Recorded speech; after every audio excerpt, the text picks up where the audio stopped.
Fala pessoal, tudo bem com vocês? Bom, antes de tudo, meu nome é Fernando Taironi. O meu, Rafael Lorenzoni. E começa agora mais um Inloco Podcast, um podcast voltado para arquitetura, engenharia e construção civil no geral. O episódio 13 hoje, hein? Que 13? Não? Não, 16 já. Caramba, eu tô atrasado. Se eu não me engano, tá no 16. Bom, tô perdendo a conta já. E pra você que ainda não nos segue, nos acompanha no Twitter, Facebook, Instagram, YouTube, né? Tem os dois canais, todas as redes sociais. E a gente tem um sistema de apoio aí financeiro, se alguém quiser apoiar, né? O Everton tá convidado. Brincadeira, Everton. Bom, então eu acabei até entregando o convidado de hoje. O convidado de hoje é o Everton Amaranto. É um cara que, até quando eu comecei, eu acompanhei algumas coisas voltado para BIM, voltado para Revit. Então a gente agradece por poder liberar esse tempo e vir fazer esse bate-papo com a gente. Então, bom, fica à vontade, se apresenta aí, como que você começou na trajetória, conta um pouquinho da sua história. Beleza, bom, primeiro quero agradecer o convite, é um prazer estar aqui com vocês. Eu sou formado primeiramente em design de interiores desde 2007. Em 2018 me formei em arquitetura. Eu demorei muito tempo para ir para arquitetura porque eu tinha medo de uma palavrinha chamada urbanismo. Eita! E eu sempre gostei muito do micro, eu nunca gostei do macro. Então eu não queria ir para a faculdade porque eu achava que eu ia ter problemas com urbanismo. No entanto, era uma das matérias que eu mais gostava, né? Claro, até entrar lei. Quando entrou lei, eu não gostava mais. Mas até os professores não gostam. Quando entrou legislação, eu falava, meu Deus, o que é isso? Mas eu sempre gostei muito de urbanismo. Trabalho com o Revit há 13 anos, desde 2007, foi a hora quando eu tive o primeiro contato. Voltado mais para um viagem de interiores mesmo, porque tinha... todo mundo falava, mas como que você chegou? O que aconteceu, né? Por que você foi para o Revit? Porque eu me lembro que trabalhava num escritório que eu fazia parte de projeto executivo e tinha uma colega que fazia parte de 3D. Isso já quando você estava na formação de interiores? Eu já tinha me formado em interiores, já tinha me formado. E nessa época, a dona do escritório chegou e falou assim, Everton, você precisava aprender 3D também. Eu fui aprender CAD, 3D, é uma experiência maligna. Nossa. Aí, o que aconteceu? E eu vi que eu ia ter que aprender 3D Max. Só que a menina, literalmente, que é uma colega, que a gente tem contato, ela chorava no 3D Max. Tô falando sério, ela pegava e tinha que fazer uns negócios, ela começava a chorar. E eu olhava e falava, eu não quero isso pra minha vida. Né? Aí foi no momento em que eu fui aprender Revit. Eu lembro que não tinha conteúdo no Brasil há 13 anos atrás. A gente tinha um vídeo do Alec Just, que é um dos papas dos pioneiros no Brasil. E eu lembro que eu assisti o vídeo do Alec Just, comprei um livro dele e comecei a usar. E comecei a utilizar ele para fazer interiores, porque o escritório que eu trabalhava era de interiores. Só que daí o pessoal fala, né? Eu comecei a tirar leite de pedra, porque eu comecei a fazer render no Revit e o pessoal não acreditava que era Revit. Eles achavam que era Photoshop. Posso até pontuar uma coisa aí, que eu acho que você é um dos principais caras que trouxe o Revit pro interiores. Grande maioria do pessoal que eu conheço, assim, que tem de longa data, estuda Revit e tudo mais, eles têm até certo preconceito do Revit com interiores. Você foi o primeiro, pelo menos eu que vi, o primeiro cara que assumiu, falou, não, eu faço Revit com interiores, e é isso aqui, pra mim é perfeito, funciona assim e surpreende. E, cara, eu acho que, eu falo pros alunos da pós, quando eu tô dando aula, que é o seguinte, a gente precisa entender primeiro para que o Revit, ou vamos falar o Revit e o ArchiCAD, por exemplo, para que eles foram feitos? Para construção civil. E a gente precisa entender que interiores está dentro da construção civil. Se a gente ficar achando que interiores é decoração, eu já nem entendi o que é interiores. Então, assim, você precisa entender para que ele foi feito primeiro. Então, assim, eu faço projeto de marcenaria, eu faço projeto de paginação de piso, forro, pontos de iluminação. Isso, os softwares me atendem. Então, por que eu não posso fazer? Há muitos anos, há 13, 12 anos atrás, eu ouvi muito, porque eu acho que eu fui um dos primeiros que despontou no Brasil inteiro, por conta de Facebook, uma série de coisas. E eu ouvia muito, Revit não foi feito para interiores. E aí tinha bem isso que você falou, mas ele atende os meus clientes, né? Eu, por exemplo, renderizava, né, dentro dele. E daí o pessoal falava assim, mas não chega num render de Max, disso. Mas, cara, a gente precisa entender primeiro o que eu entrego e o que eu preciso. Eu acho que isso a gente tem uma dificuldade, porque assim, eu vejo muita gente se debatendo com render, por exemplo, querendo mega realista. Mas pra que serve? Né? Talvez até por ego, né? É por ego. Eu vejo tanto que eu brinco com os alunos, geralmente, falando assim, sabe quem gosta de render? É arquiteto. O cliente, eu já mostrei render de Revit, do cliente olhar assim e falar, Everton, É uma foto. Porque ele não tem aquela coisa de todo dia ele ficar vendo render. É a gente que olha e fala assim, tem uma sombra ali. E tem um negocinho que precisava melhorar. Isso daqui tá com um pouco de ruído. Não é coisa que o cliente... Os nossos olhos é mais apurado. E acho que exatamente. E acho que isso aí entra a parte que eu gosto, né? Tempo é dinheiro. Tanto que eu falo, olha, gente, o que eu vendo é isso daqui, tá? Eu vendo o projeto. E outra coisa que eu acho muito perigosa da nossa geração é que nós valorizamos mais render do que projeto. Tem renders lindos, mas não tem ergonomia, não tem estudo, não tem projeto, e o projeto não funciona na vida real. Fora que o pessoal acredita que o render é qualidade de projeto e não tem nada a ver uma coisa com a outra. Não, eu já vi muito projeto, cara, uma perspectiva à mão, ou uma perspectiva de SketchUp, qualquer coisa, em que o projeto é destruidor. Você olha e você fala, que projeto top do cara. E não tinha render, não tinha render nenhum. Ou então você vê um render mega simples, mas quando você olha o conceito do projeto, todo o projeto em si, você fala assim, é um baita de um projeto. Então acho que a gente se perdeu no meio disso tudo, tá? A gente vende muito essa coisa de estar preocupado com uma renderização, sendo que esse não... Eu brinco com o pessoal, eu falo, você é um arquivista? Eu pergunto, alguém sabe o que é um arquivista? Não, eu falei, olha, o arquivista é o cara especialista em renderização. É um cara que ele cobra por imagem R$800, R$1.200. Que hoje é um mercado à parte. Que é um mercado à parte. Eu não sou arquivista. A minha formação é arquiteto e design de interiores. Eu sou formado nisso. E eu vendo projeto. Eu vendo concepção de projeto. Eu vendo as minhas ideias. Eu não vendo render. Tanto que se um cliente meu falasse, olha, eu queria um render bacana, de foto... Beleza, ó, tem essa empresa aqui. E eu nem cobro por isso, ó. Tem essa empresa aqui, procura eles vão fazer meu render mega realista, eu encaminho meu projeto para eles, passo todas as especificações para fazer o render, mas eu não cobro por isso, porque esse não é o meu foco. Então eu acho que a gente precisa começar a entender o que a gente faz de fato, né? E hoje eu brinco, né? O render do Revit, por exemplo, ele é ok para o cliente olhar e falar assim, é isso aqui que eu vou levar, porque se a madeira eu estou sugerindo, sei lá, X cor, isso daqui é isso daqui, se o tecido da loja XPTO é isso daqui, olha, você entendeu a espacialidade, você entendeu a composição? Entendi. Isso aqui é o projeto. Eu não estou vendendo render. Porque assim, dependendo, eu tô pensando até o contrário agora, você entrega um puta render, chega lá, a obra ou o projeto em si concluído e não ficou aquilo. Mas e tem uma coisa, tava tão mais iluminado, tava tão mais... Eu sempre falo, né, que o enfeitado. Render é fake. Na verdade, o render nada mais é do que uma grande mentira, né? É uma maquiagem. É uma maquiagem. Então, assim... Brincadeira. Você daqui a pouco... Mas um podcast polêmico. Mas é verdade o que você falou, né? Por exemplo, se você parte para um Revit unido com Dialux, unido com Escape, aí você já vai ter, por exemplo, uma simulação de iluminação próxima. Se eu mando para um Lumion Twinmotion, aquela iluminação é fake. Ela é uma variável do que a gente vai ter. Então, assim, daí, quando a gente vai entrar em BIM, por exemplo, o BIM valoriza pelo verdadeiro, pelo I da informação. Então, a gente tenta cada vez mais trazer a realidade, né? E eu vejo que, às vezes, a gente acaba perdendo muito tempo com o que não deveria perder tempo. Claro, depende muito do seu propósito. Eu sempre falo, eu não acredito em verdade absoluta. Eu acho que depende muito... Qual que é o seu propósito? Tem um colega que uma vez ele fez um render assim incrível, né? Tipo, nossa, era um espetáculo. Eu falei pra ele, cara, quanto tempo de render? Ele falou 14 horas. Feliz, né? Feliz! Eu olhei pra cara dele e eu falei, meu amigo, eu não posso perder 14 horas num render. Né? Hoje, antes eu utilizo... 14 horas dormindo. Né? Então, assim, hoje eu utilizo o Lumion, né, para renderização. Tá. Um bom render no Revit, 1 hora, 1h30. Mas assim, bem feito, imagem com alta qualidade e tal. Né? Também depende da máquina, mas assim, vamos chutar lá 1 hora. Isso, no Lumion é uma imagem. Uma imagem. Lumion, 10 segundos. É que a gente tá levando em consideração que você começou 13 anos atrás. 13 anos atrás não se falava de Lumion, não se falava de nada. Então o que a gente tinha no mercado? SketchUp ou 3ds Max para modelagem, ou aí não tinha nem o Corona, era V-Ray aí. O pessoal demorava. E equipamento, lembrando, era tudo precário. Exatamente. Você não tinha as máquinas hoje que tá... dual core, algo assim. Então o pessoal demorava horas, tipo 24 horas para fazer render. Eu falo porque eu fiz isso. Eu lembro lá no escritório que eu falei da menina que chorava, a gente saía às 6 horas do escritório e ela deixava renderizando pra gente chegar no outro dia às 8. e torcer pra não cair energia.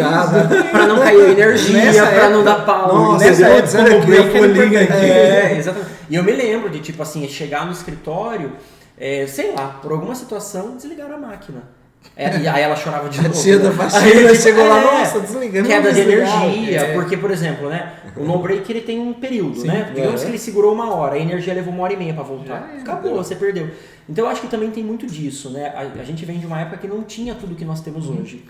Mas eu acho que a gente precisa cada vez mais entender o que a gente quer fazer de fato. A gente se perdeu no meio do caminho. Você acha que por esse período, esses quesitos, que precariedade de equipamentos, né? A gente tá falando de precariedade comparada a hoje, não criticando, mas falta de softwares que abrangia este New Lumion hoje, segundos, tem o Ender. Você acha que isso levou a sua escolha? Foi importante para sua escolha do Revit só ou não? Sim, porque... Você acha que fosse na época ia ser diferente, se tivesse o Lumion e tal? Eu acho que não. Talvez. Agora eu entendi a sua pergunta. Talvez, mas talvez se tivesse máquina, se tivesse tudo isso, eu teria partido para isso. Mas eu me lembro que uma das coisas que me encantou, por exemplo, no Revit, parece até contraditório o que eu vou dizer agora, mas era a facilidade do programa. Né? Porque assim, quando você vai com 3D Max, você abre aquela tela, é uma visão do mal. Né? Tipo, você fala, gente, o que eu vou fazer aqui? Né? Já tive aula de 3D Max 2 vezes e desisti as 2 vezes. Porque não é o meu propósito. E Sketch? O que você acha do Sketch? Eu ia perguntar isso agora. Você acredita? Né? Aí que tem, né? Quando todo mundo, porque há 13 anos atrás o Sketch estava explodindo também ao mesmo tempo. Google e tal, né? Google, e assim, eu me lembro de todo mundo, olha o que ele faz, e eu olhei pro Revit. É sério, eu tenho um caso de amor com o Revit mesmo. Porque eu nunca, gente, é sério, eu tô falando sério, eu já abri o Sketch, mas eu nunca apertei um botão do Sketch. Eu abri de olhar e falar, ele é assim. Tá. Eu não sei SketchUp até hoje. Nada. Tá. Você fala, você não sabe fazer nada. Eu sei que você faz uma linha lá, como se fosse uma polyline, pega um negocinho e extruda, né? Só. Eu sei que faz aquilo, mas assim, como faz, Everton? Eu nem imagino onde aperta os botões. Eu fui direto pro Revit. E fiquei no Revit. Mas eu acho que foi assim, puro destino, tá? Eu não tenho... Eu até falo uma coisa. Aí ficou. Eu falo uma coisa, eu não sou partidarista. Sempre que alguém fala assim pra mim, qual que é o melhor software? Eu falei, é o seu. É o que você se acostumou a usar. É claro que se falarmos de um universo BIM, eu vou defender softwares de plataforma BIM. Não, concordo. Né? Ok, mas assim, quem é melhor, o Revit ou o ArchiCAD? Qual que você se deu melhor?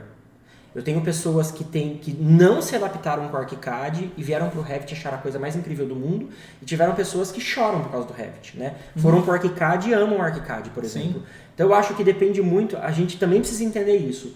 Não é porque só o mercado tem um viés, é que aquilo vai ser bom para mim. Então assim, poxa, se você adaptou com aquele lá, vai com aquele lá. Né? Porque senão a gente acaba também de novo sofrendo. Eu tenho um amigo que trabalha dentro de uma grande construtora de design corporativo em São Paulo, e ele estava falando que ele é diretor dentro da empresa, e dentro do processo BIM deles, qual que era a maior reclamação? É a imposição. Então ele estava falando que nessa nova gestão que eles estão fazendo, o que eles falam? Olha, nós temos todos esses softwares, qual você quer? Eu quero esse porque eu gosto desse, eu quero esse. Não tem aquela coisa, só vamos usar esse software. Porque senão eu ingesto também uma coisa que para nós é muito importante, que é processo criativo. Então assim, por que né, o pessoal pergunta, Everton, você usa só Revit? Só Revit. Mas para conceber projeto, eu não tenho AutoCAD instalado na minha máquina mais. Mas eu tenho pessoas que precisam conceber ou na mão, ou vai para um SketchUp, depois vai para o Revit. E qual que é o problema disso? Claro que eu acho que a gente tem cada vez mais aquilo que você falou, gerir tempo. Então assim, o que é mais rápido? Eu vou ficar em 2 softwares, eu entendi que eu ia ficar em um.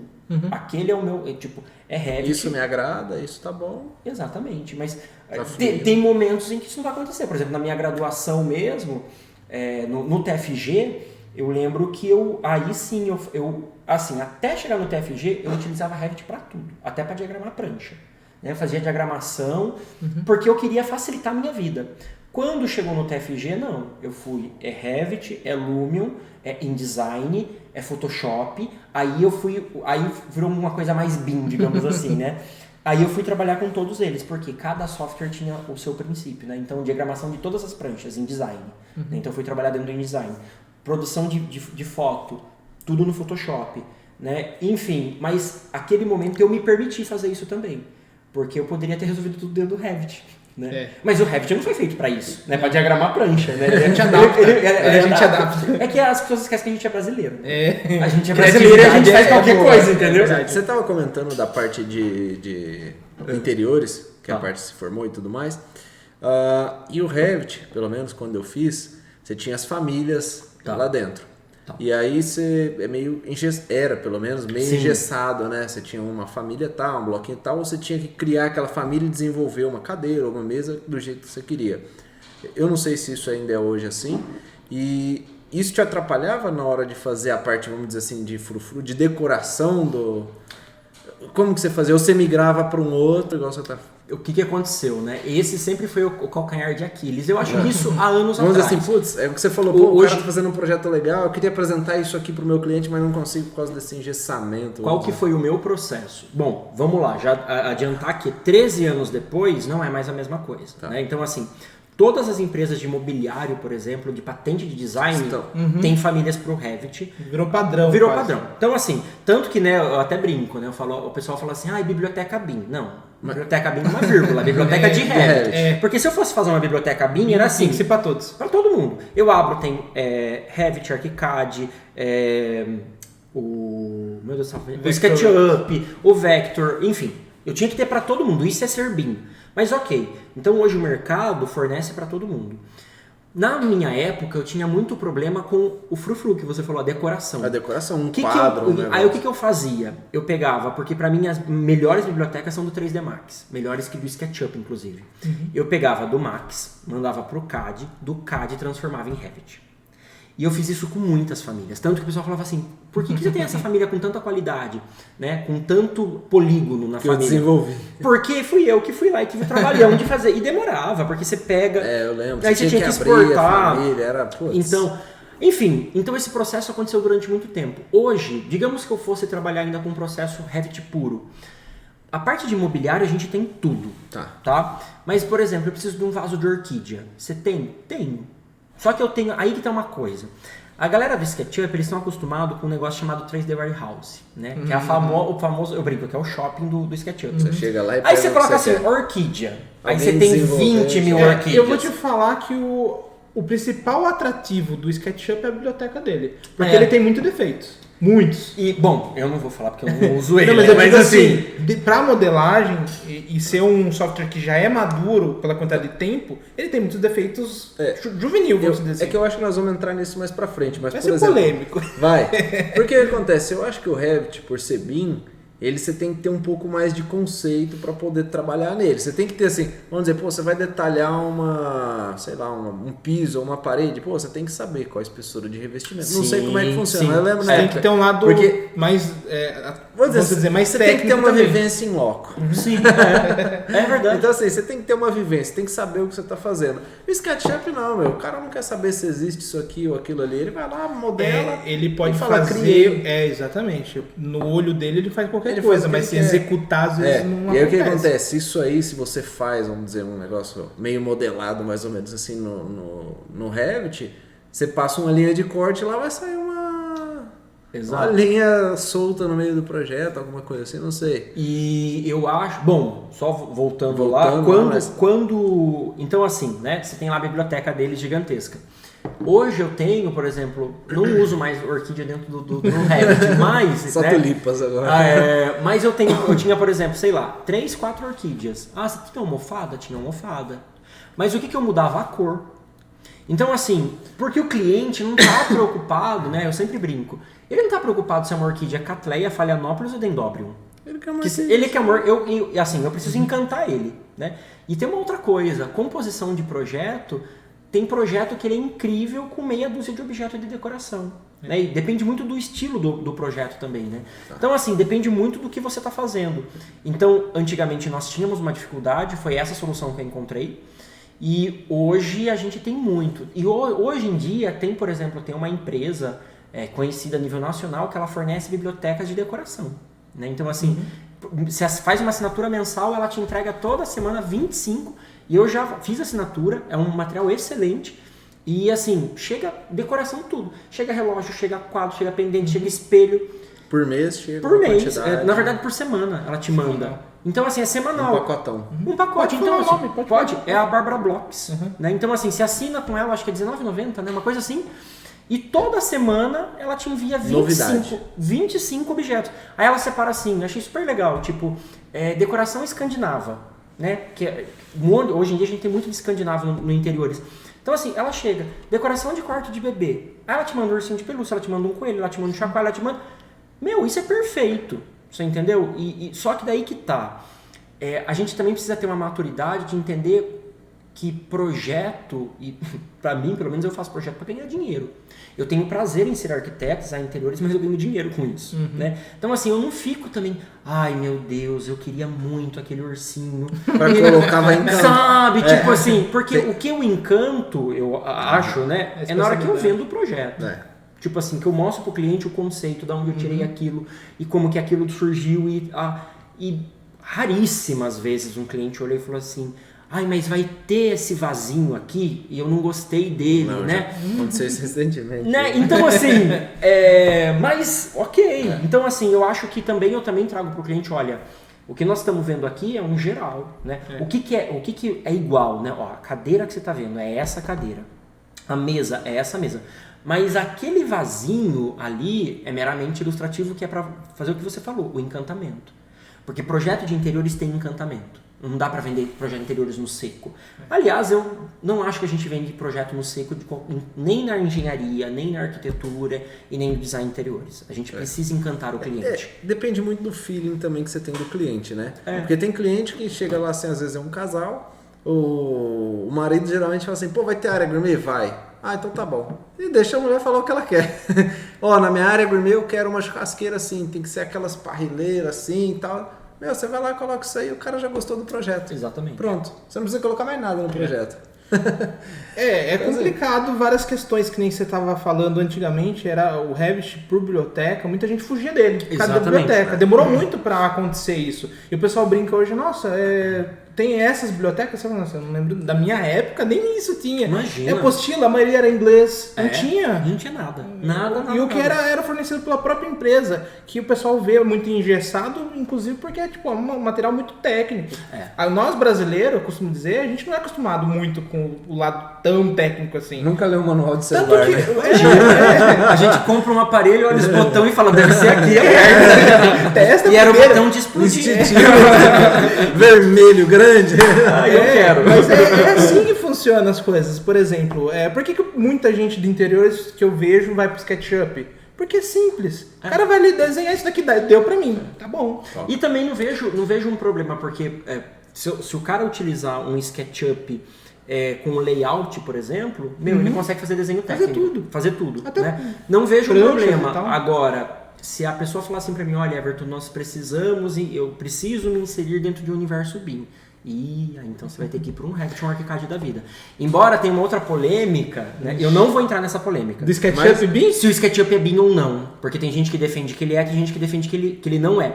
Eu não vou falar porque eu não usei ele. Então eu não sei. Mas se a gente for... a única coisa que eu sei é que ele consegue trazer informações dentro de um elemento. Se tratarmos de que um objeto, um elemento BIM, tem informações dentro dele, então o SketchUp é BIM. Mas, enfim, eu não vou entrar nessa polêmica. Eu entro, não tem problema. Eu também quero entrar. Eu não vou falar sobre isso. O SketchUp surgiu com essa ideia de BIM por causa dos plugins que ele tem. Então, por que ele surgiu? Por que ele fala que é BIM? Eu também discordo totalmente. Porque eu uso bastante SketchUp. Fique bem registrado que eu não tenho opinião. Porque ele não vai sair do mercado agora em 2024. Inclusive, você consegue dar valor para peças dentro do SketchUp. Então tem lá um plugin Burbom, sei lá o nome do negócio. Você fala lá, essa cadeira tem R$99. Você consegue chegar com valor de interiores ou que seja projeto com uma tabela de valor final e você entrega para o cliente aquilo ali. Então, assim, o BIM não se limita a isso, a gente sabe. Sim. Mas ele se propõe a falar que é BIM. Eu também discordo dessa opinião deles, só que eles começaram a vender porque eu vejo que eles perderam o mercado justamente para os softwares BIMs. Somente para o ArchiCAD a gente vê que é o mais mole, né? Mais próximo do SketchUp. Inclusive o pessoal fala, você gostou de SketchUp que é BIM? Vai para o ArchiCAD. Muita gente tem essa premissa. A gente tem até o primeiro episódio aqui, que o Revit mudou minha vida. Aqui dentro de Sorocaba, enfim. Eu poderia estar vivendo outra profissão, enfim. Então eu gosto muito do Revit por causa disso, que mudou a minha trajetória de vida. Só que eu não me apeguei a ele. Eu aprendi 17 softwares, porque eu vivia disso, de ensinar softwares. E, enfim, no final das contas, o que eu penso? Cada software tem a sua premissa. Então, o Revit ele tem a sua premissa. Qual que é o principal foco? Você precisa falar, não, isso daqui pra mim é o suficiente. Ah, não, pra mim aqui SketchUp é o suficiente. Mas, assim, o SketchUp não é BIM. Resumindo, assim, SketchUp não tem como entrar e nem vai entrar porque falta muita coisa. Ok? Vamos lá, o que é o conceito BIM? O que é o conceito BIM? Vamos entrar nisso aí então. Conceito BIM? Vamos lá, teoricamente simplificando tudo isso, o BIM nada mais é do que você fazer a construção antes dela ser construída, né? Você fazer a construção de forma digital, né? Então, e contemplando todas as etapas de processo de projeto. Então, eu vou ter um modelo, né? A gente não desenha, a gente modela. Eu vou ter um modelo virtual que ele vai ser carregar as informações arquitetônicas. Depois eu vou ter o projeto de estrutural que também vai estar compatibilizado. Então, assim, BIM nada mais é do que uma modelagem carregada de informações e tudo vai ser previsto antes. Tá? Então, é uma construção virtual. Esse é o conceito BIM e como a gente entende. Sabe quando você compra a casa na planta? Vocês querem saber as informações que tem lá, não tem? Sei. É isso. Exatamente. Então, assim, isso é BIM. É eu prever tudo e passar por todas as etapas. Então, existem softwares, existem plugins que vão, por exemplo, fazer simulação de canteiro de obra, fazer simulação de planejamento. Então, assim, eu pego o meu modelo com todas as informações de complementares e mando para um software que ele vai fazer planejamento. Ele vai lançar planilhas de planejamento. De data a tal data vai acontecer esse processo de projeto. Daqui a parte construtiva. Né? E tem ainda o pós-obra. E aí você alimenta isso com mão de obra também? Por exemplo, tanto dimensionamento de equipe? A premissa do Revit é unir toda a profissão. Então, desde o cara do topógrafo, na teoria era para ser, pro arquitetônico, pro estrutural, ou seja, todo mundo deveria estar trabalhando com BIM, porque daí você tem todo um resultado, desde o começo, um planejamento, que nem o Everton falou, até um valor final de obra e até pro corretor que vai vender essa casa, saber quanto que ele pode vender a casa. E até o canteiro de obra. Mas hoje acontece isso? Em alguns lugares acontece. Hoje eu vejo assim, né? Minha visão muito particular, que 10, 13 anos atrás, as pessoas falavam de Revit. Hoje em dia, graças a Deus, que o pessoal entendeu que Revit não é BIM. Quer dizer, que o BIM não é... Uma coisa depende da outra. Então, assim, BIM é uma coisa, Revit é outra. Né? Então, acho que essa é a primeira coisa que a gente precisa começar a entender. Né? O Revit, ele está dentro de uma plataforma BIM. Mas falar que BIM é Revit, né? Essa é a frase que a gente ouve. E eu já ouvi muito. Já ouviu falar de BIM? Já, eu uso Revit. Usar o Revit por si só é fazer Revit, gente. Desculpa, você não faz BIM, né? Ou modelagem. Você está modelando assim, você modela e tal. Mas anos atrás, então, as pessoas não sabiam o que era BIM. Hoje, quando você fala assim, você já sabe o que é BIM? Sei. Então, hoje a gente tem essa felicidade de ouvir as pessoas falando e você tem muitos escritórios espalhados pelo Brasil já com casos de sucesso operando em BIM. E daí a gente não está falando mais de Revit só. Então, o cara, ele tem uma equipe de desenvolvimento, ele tem os complementares junto, que não são feitos no Revit, vão ser feitos em TQS, Eberic, enfim, qualquer software que vá atender a demanda, e isso vai para a obra, vai para o canteiro de obra. Por exemplo, hoje em dia a gente tem sendo utilizado, eu estava com um pessoal de Belém dando aula, e uma das alunas estava falando que a construtora que ela trabalha já trabalha com realidade virtual e aumentada no canteiro de obra. Então o mestre de obra põe o óculos e ele já vê a projeção do prédio em loco.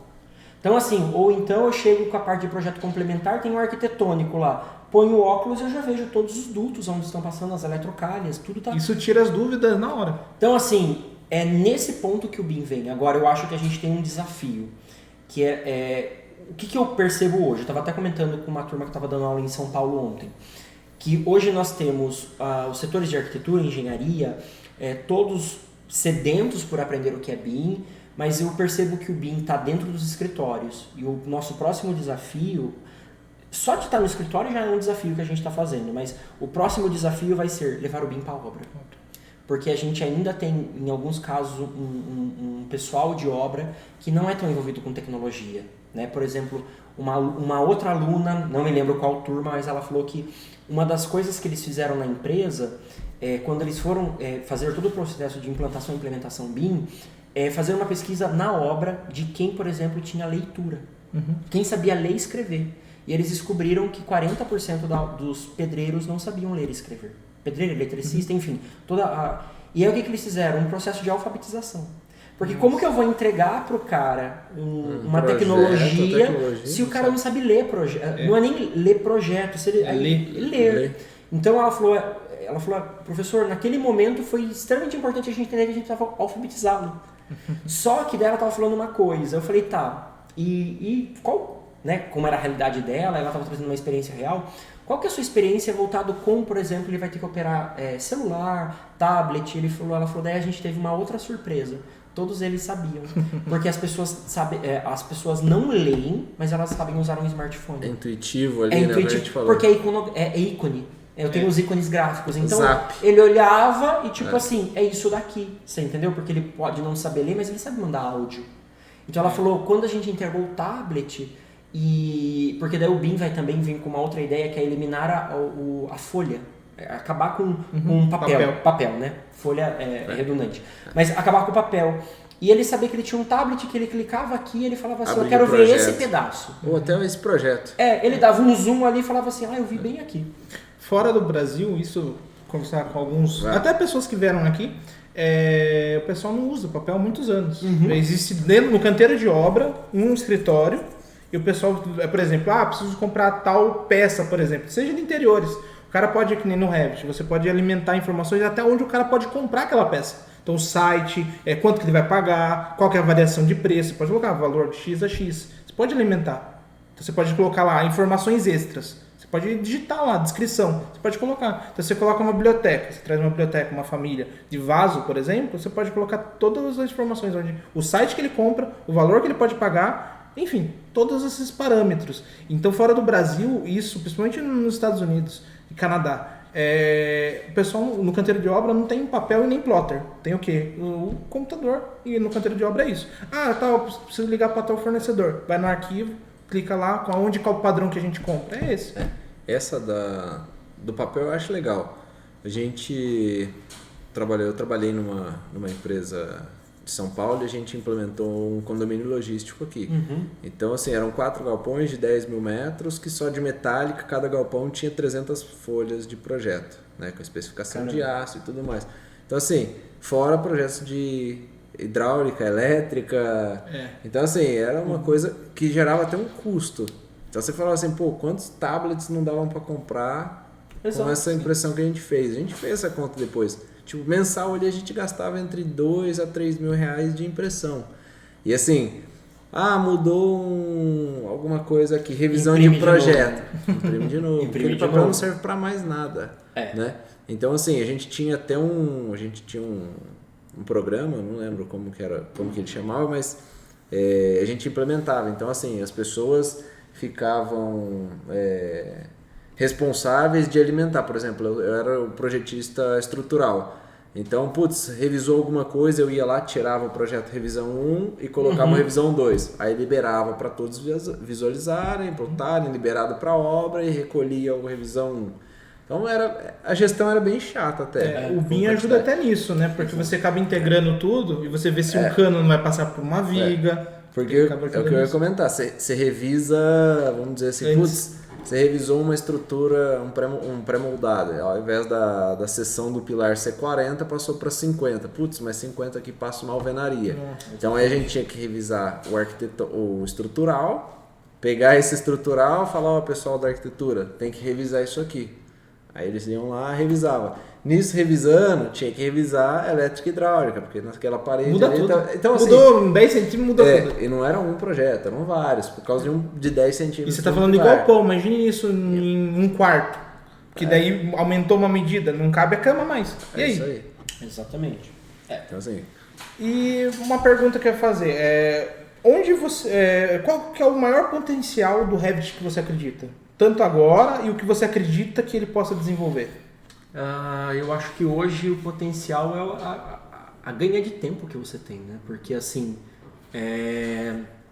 mesmo que, né, a gente vai falar da curva de aprendizagem, na verdade a curva de evolução de um projeto, no CAD você produz muito rápido, essa curva ela sobe, né? Porque é muito rápido, é muito fácil, e a hora que eu chego nos projetos executivos, ele vai, na verdade, ter ali um declínio gigantesco. Falta de informação. Exato. Agora, num processo Revit, o que eu vou ter? Eu vou ter essa curva, ela não vai acontecer logo no começo, né? Eu vou ficar muito tempo aqui modelando tudo, porque eu preciso de uma boa modelagem para ter resultado final, né? Eu sempre falo pro pessoal, o Revit faz um corte e faz tudo sozinho. Sozinho é uma ova. Ele faz em 2 cliques. O corte é resultado da sua boa modelagem, né? Então, assim, eu tenho que modelar bem para ter um bom desenho técnico, né? Uma boa representação gráfica técnica. Então, eu acredito que hoje... E até que você no começo você está modelando e alimentando informações. Exatamente. Então, por exemplo, uma peça aqui é preta.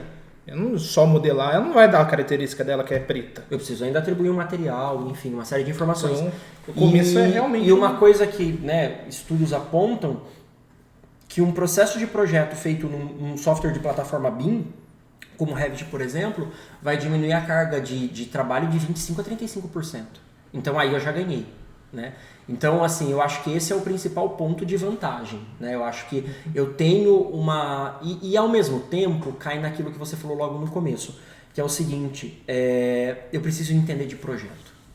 Eu acho que o CAD, ele vem muito... O CAD reforça cada vez mais aquela velha frase, a gente resolve na obra. Por que eu resolvo na obra? Porque eu não entendo de projeto, porque eu não sei nem como que faz. Então, eu preciso que dentro de um processo Revit, por exemplo, eu preciso modelar todas as coisas. E quando eu modelo, eu estou entendendo o projeto. Por exemplo, closet, né? Os alunos sempre falam, você tem famílias parametrizadas de closet? Eu não tenho. Eu modelo o closet inteiro. Por quê? Porque eu quero entender o projeto. Poxa, aonde vão os vestidos longos? Aonde vão as botas? Aonde vai isso? Aonde vai aquilo? Conforme eu estou modelando, eu estou entendendo como é o projeto, né? A gente tinha antigamente uma frase de professor da faculdade, tem até hoje, né? Você precisa desenhar na mão para você aprender a ir para o computador. E é literalmente, as pessoas que desenham na mão sabem desenhar muito melhor. Na verdade, não que desenham muito melhor, entendem melhor o projeto, porque estão ali, passando. Quando você modela, você entende o projeto de fato, né? Então, assim, e pelo Revit ser tão técnico, eu vou entendendo cada vez mais como que aquilo funciona. Aqui tem camada, aqui tem chapa, aqui tem reboco, aqui tem embolso, aqui tem chapisco. Impermeabilização, proteção. Exato. Então, assim, e daí eu começo a olhar e falar assim, não, então eu estou entendendo como que é esse projeto. Então, eu acho que hoje o principal ganho é qualidade de tempo, que eu vou diminuir o meu tempo, porque depois que eu modelei tudo, aí sim, né, a gente automatiza o corte, que daí eu passo 2 pontos e ele é fruto da minha modelagem. E ele diminui muito erro na obra. Então, depois por exemplo, da modelagem é só abrir o champanhe, né? Exatamente. Então, assim, uma coisa que eu sempre ouvi de projetos meus, né, projetos particulares, os fornecedores falaram, seu projeto não tem erro, né? Mas por que o meu projeto não tem erro? Ele já é revisado. Porque ele já está... De tanto que eu modelei e de tanto que eu passei por ele, eu estava prevendo todas as coisas. Porque eu vou em loco, faço o levantamento de todas as coisas. Pingadeira, isso. Então, tudo, né? Um mês atrás eu tive uma reunião com um cliente numa loja de móveis planejados, eles estavam fechando com a empresa e eu fui só dar o aval lá, né? Tipo, não, ok, isso aqui muda isso daqui. E a projetista olhou para mim e falou assim, nossa, eu nunca vi um projeto com tanto detalhe, né? E ela falou assim, deve ter dado um trabalhão. Aí eu dei uma risadinha, né, e tal, mas deu um trabalhão para modelar, mas fazer o detalhamento não me deu um trabalhão. Tem que falar, nossa, deu um trabalho demais. Não tinha pra cobrar caro, né? Eu acho que é isso. É interessante, porque quem tá aprendendo, eu tenho muito contato com um aluno, você também, novo, você percebe que ele quer passar por cima de muita coisa. E você tem que mostrar o valor daquilo ser bem desenhado. Exato. Porque ele vai pagar no final. Exatamente. E pagar no final é um retrabalho maior do que você desenhar no AutoCAD. Exatamente. Então, assim, eu falo, olha, gente, pelo amor de Deus, perca tempo na modelagem, sabe? Tipo, e se aquilo vai ser importante para você, porque eu também faço uma mistura de 3D em alguns momentos com 2D, né? Aqui é uma representação gráfica em 2D, porque isso aqui eu não vou chegar nesse nível de detalhamento na modelagem, porque modelar dá trabalho também, né? Então, assim, eu acho que a gente precisa cada vez mais olhar o projeto de verdade. A gente não olha o projeto de verdade em alguns casos. Entender que ali, se eu tenho um rebaixo, eu tenho que considerar esse rebaixo no projeto. Você entendeu? Até o ralo muda. Eu ia comentar. Porque assim, às vezes, vamos lá, vamos ver se eu consigo raciocinar aqui e colocar tudo de uma vez. Por que acontece? o cara que vai desenhar, que vai modelar, vai projetar, se ele não tiver um pouquinho de vivência, vamos dizer assim, obra, ou que, não, vamos falar assim, pô, tá difícil, trabalho, mas que ele não corra atrás, pô, saber qual que é a espessura de uma manta asfáltica, qual que é a espessura de uma proteção mecânica, pô, tem que fazer um contrapiso em cima, pô, é um concreto, é uma laje. Então, assim, se ele não souber que aquilo ali vai ocupar 10 centímetros e não deixar esse rebaixo aí, fodeu na hora que ele for dimensionar um executivo. Então, assim... Até passa, porque ele acredita que é assim, mas na hora da obra, que é o problema... Na obra, porque não adiantou nada sem BIM. Exato. Se ele não tiver um conhecimento... Uma coisa que eu ouvi de um... Eu tive um porque aluno, aí volta pra obra, a gente vê. Eu tive um aluno na pós, o Marcos Souza, tem um escritório em Minas, assim, de médio para alto padrão incrível. De Minas Gerais. Ele implantou o Revit, ele implantou BIM no escritório dele de fato, mas ele trabalha com ArchiCAD. E ele falou que uma das coisas que ele teve dificuldade, assim, que ele viu dentro do escritório é que se no BIM ele exige que tudo seja modelado, eu preciso entender de projeto. E ele falou, olha, o que eu comecei a fazer com a minha equipe? Levar eles para obra e levar ele para fornecedor. Então ele passava um dia inteiro na marmoraria para o marmorista explicar como que funciona, para que ele voltasse para o ArchiCAD e fizesse a bancada de acordo com o fornecedor. Porque hoje a gente tem tipo assim, deve ser mais ou menos desse jeito. Não pesquisa. Não Até pesquisa. o Google dá o valor. E ao mesmo tempo, eu acho que a gente... E eu falo para todos os alunos que eu dou aula, eu falo, gente, quando eu me formei em 2017, eu não sabia nada. Nada. E você sai da faculdade... Ninguém é obrigado a sair... Você sai dos lugares sem saber nada, né? E eu, como eu falei para vocês, eu fui para a faculdade de arquitetura, eu já tinha 7 anos de mercado, que eu trabalhava em escritório de arquitetura e interiores. E eu, às vezes, eu olhava para algumas aulas e eu falava assim, mas meu Deus, precisava ensinar tal coisa para esse povo. Porque eles só iam aprender aquilo no escritório. Então, assim, e voltando só para completar em raciocínio, quantas vezes eu ia para a obra e eu não sabia fazer aquilo mesmo. Então, eu perguntava para o gesseiro, para o eletricista, como que faz? Aí eu falava, desenha para mim.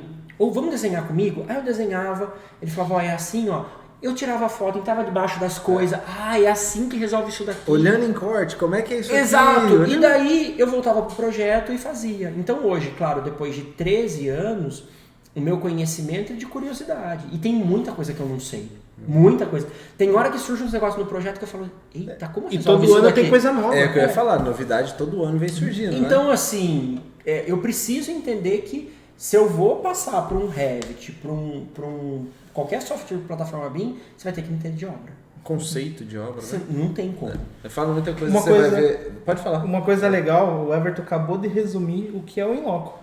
Se você quer saber sobre a parte, sei lá, vamos colocar lá, a gente colocou automação aqui já. É isso aí. Procura lá, tem lá automação. A gente vai trazer sobre marmoraria, que vai estar steel frame, coisas aí. Então, o nosso papel do in-loco basicamente é isso, é trazer informações para quem não tem e até novidades. Tem gente, por exemplo, automação. Eu era leigo até o momento, ainda não sou expert, mas eu tenho um conhecimento prévio, colocar num projeto agora. Então, o in-loco, vou fazer um corte, resumo do in-loco. Porque tem assim, alguns conceitos, steel frame. A gente conversou com um fornecedor que ele falou, o pessoal aqui com o steel frame, quando tá nascendo, ainda tá aprendendo, você não coloca a placa de gesso direto no perfil metálico. Além de não ter a estruturação correta, você gera umidade, não sei o que tem. Você tem que bater uma placa de madeira ali. E aquela Quem coisa, não sabe disso? A gente não consegue saber tudo. Ninguém consegue saber tudo. Não sabe exatamente. Tudo, Mas assim, já peguei projeto de SketchUp, detalhamento de for escrito lá, tabica. Beleza. E não tinha tabica. Mas tabica é de 5, é de 2, é de 10. E aí? Coladinha, não é? Então assim, eu vou entrar alguns detalhes que você fala assim, poxa vida. Eu vou entrar numa polêmica. Vai lá. Eu já vi gente que, tipo assim, faz um SketchUp e manda o projeto, apresenta para o cliente, manda o projeto para o fornecedor. E quem detalha tudo é o fornecedor. Já vi muito isso. Não vou falar que a pessoa está errada, mas eu vou dizer que não é isso que é para que a gente foi contratado. Eu preciso entender que na hora que o marceneiro falar assim para mim, como é a cava? A cava da porta ou a cava, seja lá qual for, é assim. Eu pensei assim. Né? Então eu acho que é outro problema que a gente tem hoje. As pessoas não querem entender como que funciona. Né? Aí você vai ver... Ela quer passar o problema. Exatamente. Então, aí quando você vê a escola modernista, por exemplo, onde você tinha um arquiteto e engenheiro, né? Ele tinha uma formação meio que dos dois, por que a gente vai ter tanta produção boa na década de 60? Porque o cara, ele tinha que entender como que aquilo era feito. Né? Você vai ver obras de Paulo Mendes da Rocha, Vila Nova Artigas... Ele não quer só, tipo assim, precisamos resolver esse pilar. E eram dois fatores, né? Um era que ele corria atrás e entendia como é que era, e outra que era assim, um pouco até limitado, como a gente tá falando. Não surgia todo dia uma coisa nova, né? Então hoje você olha e você fala assim, poxa, a gente é uma geração muito preguiçosa. Né? Nós somos preguiçosos, sabe? Tipo assim, e para projeto você não pode ser preguiçoso. Você tem que ir lá... Né? Na minha aula de BIM, na pós-graduação, eu abro a aula fazendo uma pergunta para os alunos, né? O que vem na tua cabeça quando eu falo interiores para você, né? E teve um aluno de Manaus que foi incrível a resposta dele, porque ele abriu o microfone e ele falou ódio. Eu falei ódio. Ele falou ódio, professor. Eu falei por quê? Ele falou porque eu sou arquiteto que não gosta de interiores, né? Eu gosto da arquitetura em si, mas eu trabalho num escritório de arquitetura de interiores. Ele falou, e a gente tem que detalhar tudo, professor. Eu falei, isso é uma premissa do design de interiores. Detalhar tudo, né? Porque é para isso também que nós somos contratados, né? Eu até falo para os alunos hoje, né? Eu falo, olha, se você pegar um projeto de arquitetura, levar no planejado, você levar na loja de revestimento, levar na loja de iluminação, eles te entregam todos os projetos prontos. Para que ele vai contratar um profissional? Por que alguém contrata um designer de interiores hoje, sendo que ele já gastou com a arquitetura, quando lá com o engenheiro, porque às vezes ele faz e quem resolve na obra é o pedreiro. É o pedreiro. Né? Quantas vezes eu cheguei e falei assim, pessoal, onde está o projeto hidráulico e elétrico? Ah, não. É o seu Jurandir que vai resolver pra gente. Né? Então, assim, então imagina o design de interiores. Então, quando alguém contrata um design de interiores, é porque ele quer um projeto, de fato. E eu não vou simplesmente fazer um 3D e mandar para fornecedor. Você já entrou na polêmica de design de interiores para arquitetura de interiores? Como assim? Especifique mais. Bom, até pouco tempo atrás existia uma polêmica no sentido, hoje está mais tranquilo até com o engenheiro, por causa que o design de interiores não pode demolir, certo? Não podemos, segundo a ABD não pode. Sim. Então, tem muito design de interiores que demole. Entendeu? Aí que entra a polêmica. Que brinca de Hulk, sai demolindo as coisas. Exatamente. Bom saber. Não pode. Onde denuncia? Não pode. Deixa a obra pra gente, se você olhar a regulamentação da profissão, nós não podemos. Design de interiores. Arquitetura de interiores, que é o arquiteto que faz, ele pode. Ele pode. Ele pode, inclusive, mudar cano. O design de interiores, até onde eu sei, ele não pode, na teoria. De encaminhar um cano de um lado, de outro. Pode ser de qualquer um. Hidráulica, esgoto, porque entra em demolição. Porque, na verdade, o que acontece? Até o conhecimento que eu tenho, o que nós podemos definir pontos.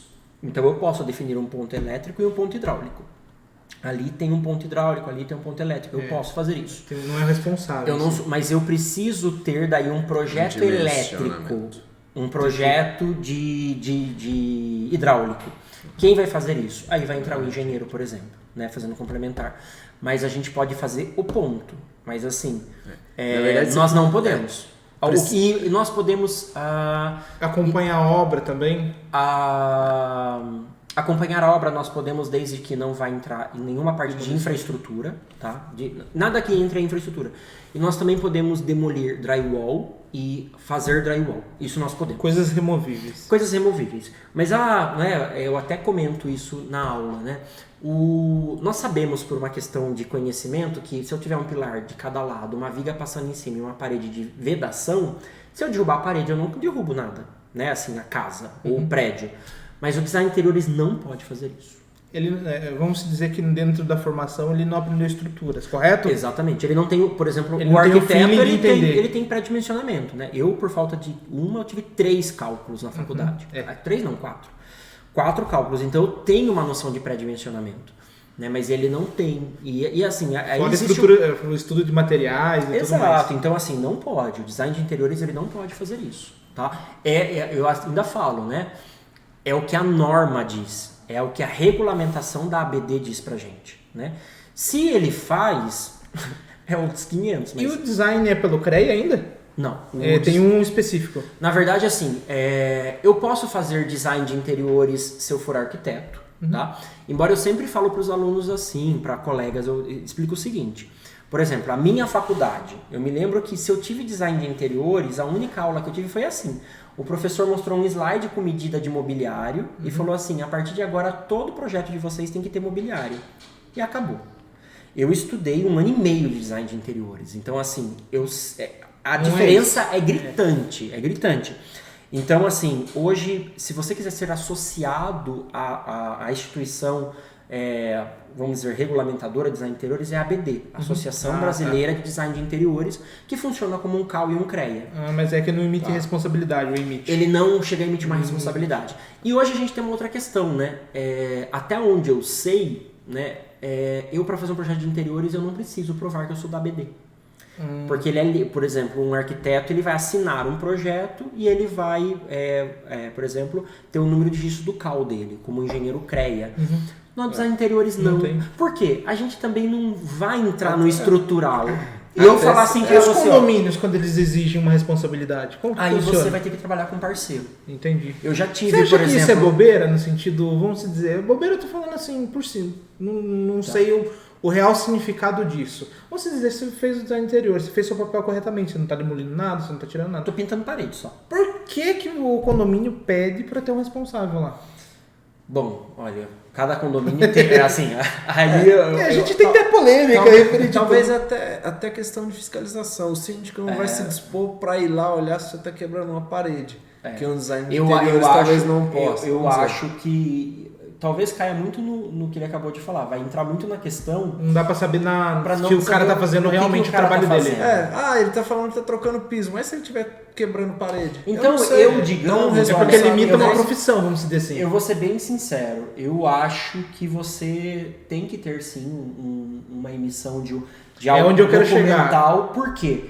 Senão vira a casa da mãe Joana. Então, por que eu entrei nisso pra ver? Porque assim... Querendo ou não, isso limita. Você vai ter que contratar um parceiro só para assinar uma responsabilidade, na teoria. Sim. Então por que eles, a questão, como que é? A ABD? É isso, não emite pelo menos um comunicado do que você está fazendo? É que a ABD provavelmente é uma associação, não é federado igual o que acontece? E o que acontece é porque eu posso ser um associado à ABD em alguns momentos se eu tiver conhecimento empírico. Eu não preciso ter porque existem profissionais que têm um conhecimento empírico. Um decorador. Aí a gente começa a criar mais problemas ainda. Entendi. Então, assim, por formação. É por formação. Então a ABD não vai chegar como um CAU e um CREA, por exemplo. Você acha que nunca?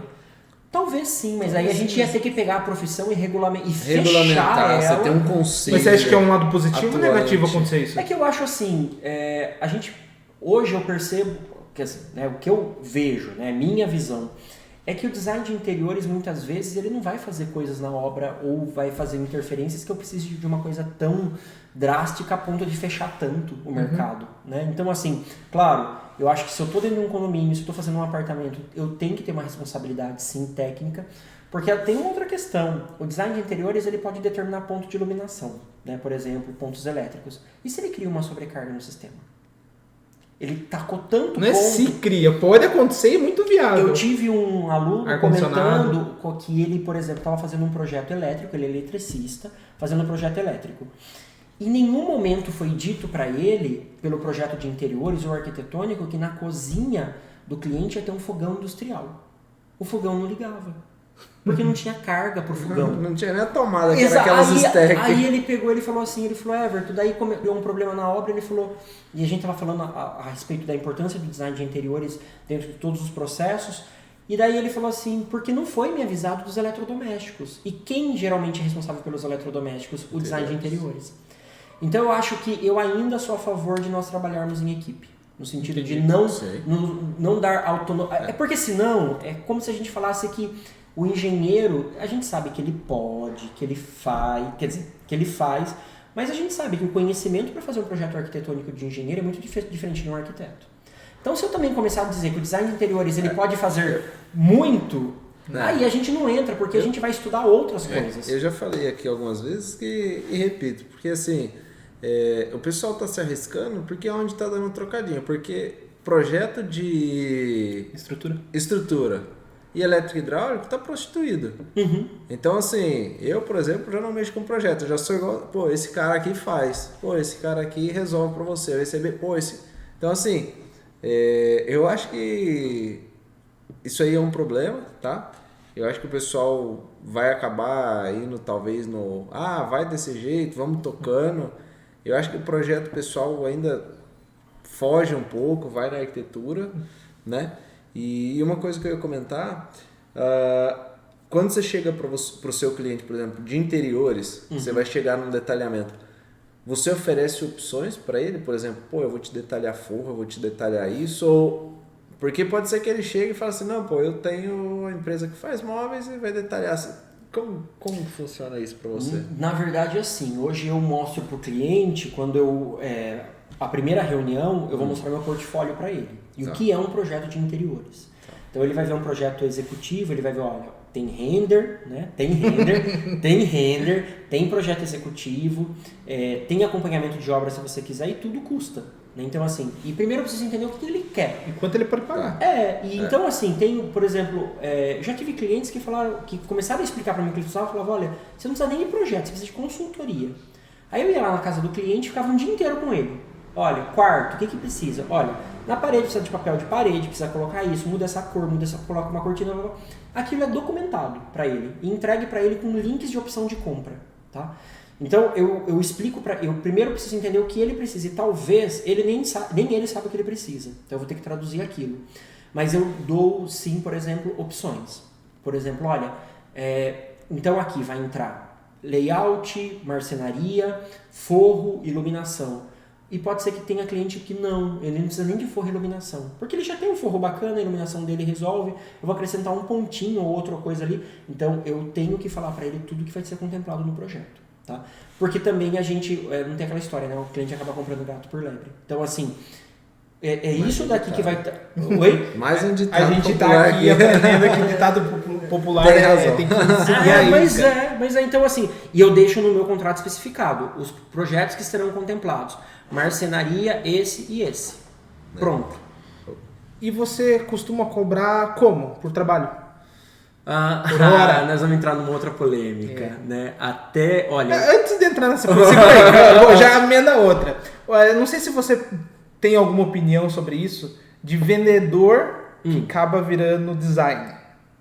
Não virando, mas ele faz o papel do design. Tem muito vendedor de loja, que nem você falou, você entrega às vezes pro fornecedor, e às vezes ele não tem aquela formação, ele é um vendedor. Então às vezes ele empurra algo a mais para poder ganhar mais. Você tem alguma opinião sobre isso? Cara, o que você acha disso? Eu não vou julgar, de verdade, porque eu acho assim... Primeiro que a gente vive no Brasil, né? E todo mundo precisa sobreviver, né? A gente está falando de um povo que tem suas particularidades sociais e econômicas, então eu não vou dizer, esse cara tá errado. E até porque eu acho o seguinte, a pessoa que ela vai, o vendedor que ele vai estar ali na loja convivendo, ele ganha um conhecimento técnico. Ele ganha um conhecimento técnico. E também vou falar o seguinte... Na hora em que eu estou vendendo meu projeto de interiores e de arquitetura, eu vou querer que sempre o meu cliente leve a mais. Então ele não está fazendo nada diferente do que nós fazemos também. Eu digo mais pelo assim, você estudou 1 ano e meio, é mais isso, não é? Sim, eu também concordo. Por exemplo, na hora de tô lá na loja, eu não vou contrariar a não ser que esteja fugindo do que eu quero. Sim. Agora, uma coisa que eu tenho muito cuidado, eu acho que o vendedor, eu nunca passei por essa experiência, graças a Deus. Mas assim, na hora que o cliente está sendo atendido por um profissional, é que ele não tire a voz do profissional. Então assim, eu nunca passei pela experiência, mas eu já trabalhei, meu segundo emprego dentro da área foi numa loja de móveis planejados. Quando o cliente ia sozinho, eu fazia propostas. Quando o cliente ia com um arquiteto ou design de interiores, quem vai mandar é o profissional. Né? E eu não faço nenhuma sugestão. Porque é o que eu ia comentar. Se você faz um projeto detalhando todo o móvel, todas as marcenarias ou todas as lojas de móveis planejados vão orçar a mesma coisa. Exatamente. Porque o que acontece?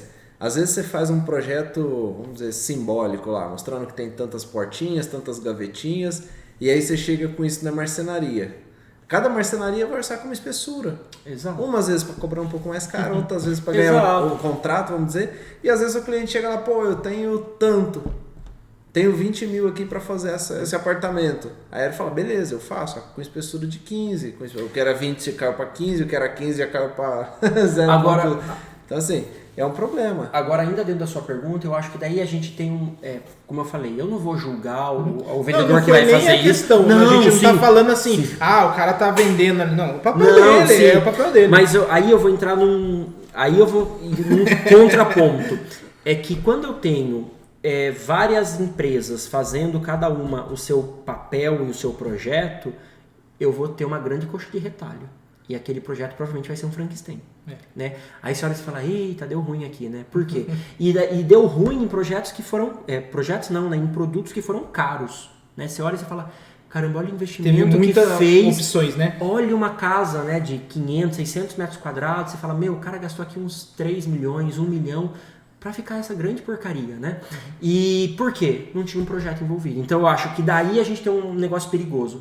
Porque o vendedor da loja tal não vai ligar pro vendedor da loja outra e vai falar assim, viu, qual é a composição que você está usando? Né? O projeto, agora um design de interiores, ele vai olhar o projeto como um todo. Então assim, a cortina ser dessa cor tem uma razão, o tapete ser dessa cor tem uma razão. Eu falar que o forro rebaixa tanto tem uma razão. Porque tem a ver com a marcenaria, que tem a ver com isso. Aí sim eu vou falar para você que o ideal seria que ele contratasse um profissional. Né? Então, assim, não vai substituir um projeto completo. Sim. De forma alguma. Na verdade, no meu ponto de vista, na minha opinião, complementa. Se Complementa. você tem um projeto bem feito e entrega para um vendedor que ele atende toda... Eu, por exemplo, eu não tenho um conhecimento... Eu faço o projeto de pontos de iluminação. E eu falo assim, olha, aqui eu quero uma Par 20, aqui eu quero uma R70. E começo, mas eu não sou um light designer. Né? Eu não tenho conhecimento aprofundado disso. Eu sei colocando luz, né? Eu estou colocando luz ali e tal. Faço uma simulação do tipo, porque iluminação é luz e sombra também. Então, mas quando eu vou na loja com o cliente, o cara, o vendedor da loja ali de iluminação, ele tem um conhecimento técnico muito melhor que o meu. E a hora que ele mostra o showroom, eu falo, eita, vamos trocar esse negócio. Vamos mudar isso aqui no projeto. Porque ele tem muito mais conhecimento do que eu. Diferente, claro, de algumas outras áreas que eu vou ter mais conhecimento. Como, por exemplo, composição, espacialidade, uma série de coisas que isso eu aprendi tecnicamente como fazer. Né? Enfim, aí sim eu acho que pode começar a ficar perigoso a coisa. Tá? É onde eu queria chegar. A outra pergunta, alguém lembra? Era do valor. Era do valor. Olha, isso você não esquece, né? Olha, eu vou ser bem honesto. Eu cobro por metro quadrado, né? E todo mundo fala a respeito do metro quadrado, embora para interiores a gente tem um outro problema, né? Digamos que você cobra por metro quadrado e você tem um ambiente de 2x2. Então, 4 metros quadrados vezes X, você vai ganhar R$300 pelo projeto. Então, não é muito assim a conta que fecha, como é para arquitetura, por exemplo, né? E então você acaba por conhecimento, por uma série de experiências, você sabe, olha, para fazer uma cozinha, vou chutar um valor hipotético.